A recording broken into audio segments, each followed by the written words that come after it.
तुम पे प्यार आया है, आज फिर तुम पे प्यार आया है, बेहद और बेहिसाब आया है।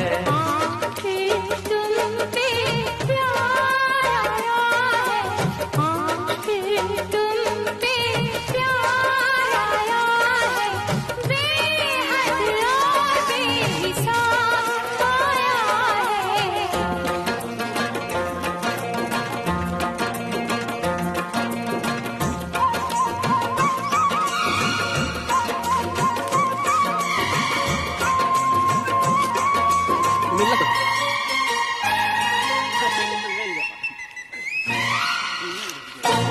सामने तुम हो या है ख्वाब कोई, खुश